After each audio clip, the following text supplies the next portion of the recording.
আরেকটি হাদিস, চমৎকার হাদিস, যে হাদিসটা আপনাদের মনে রাখতে হবে। আল্লাহর নবী বলেছেন, যে বান্দা বান্দির নিকট, যে বান্দা বান্দির সামনে আমি নবীর আলোচনা হইল, নাম উচ্চারণ করা হইল, কিন্তু আমি নবীর উপর দুরূদ শরীফ পাঠ করলো না, আল্লাহর পয়গম্বর বললেন তার নাক ধূলিসাৎ হোক। বলেন নাউজুবিল্লাহ। কয়েকটা কথা বলছেন যে আমাদের সামনে যখন আমাদের পেয়ারা নবীর নাম উচ্চারণ হবে, সাল্লাল্লাহু আলাইহি ওয়াসাল্লাম, সবাই বলেন, কি বলবেন? সাল্লাল্লাহু আলাইহি ওয়াসাল্লাম। যারা পড়বে না তাদের নাক ধূলিসাৎ হোক, আল্লাহর পয়গম্বর বলেছেন। কথাটা ভালো না? আমাদের জন্য একটা বদদোয়া। আল্লাহ রাসূল যদি এই বদদোয়া করে থাকেন, এই বদদোয়া তাদের জন্য যারা এটা আদায় করবে না।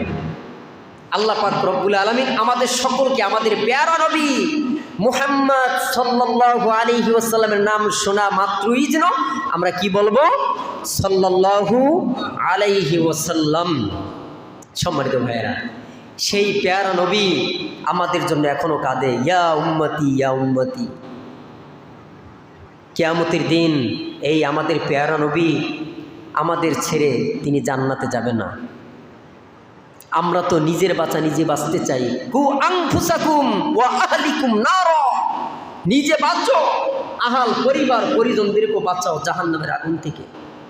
আল্লাহ কোরআনের ভাষায় বলে দিয়েছেন, তুমি নিজে বাঁচো, তোমার পরিবর্ত কেউ নামাজ পড়ে না, আল্লাহর হুকুম মানে না, তরিকা অনুযায়ী চলে না, তাদেরকে নামাজ পড়নেওয়ালা বানাও, তাগিদ দাও।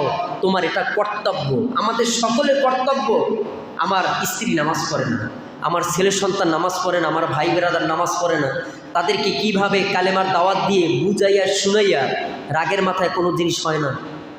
ইসলাম হচ্ছে শান্তির ধর্ম। ইসলাম কি?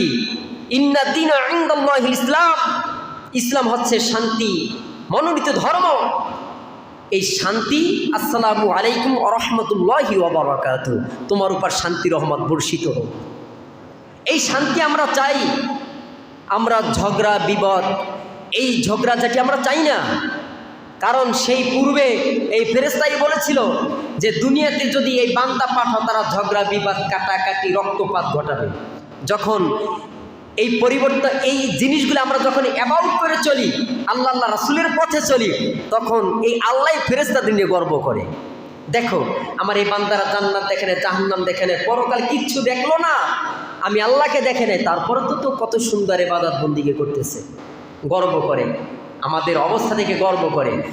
আর যদি এই কাজগুলি আমাদের মধ্যে থাকে, তবে লানত বর্ষিত হবে তাদের উপরে। এই অবস্থা যেন আমাদের মধ্যে না হয়। চিল্লাইবেন আমিন।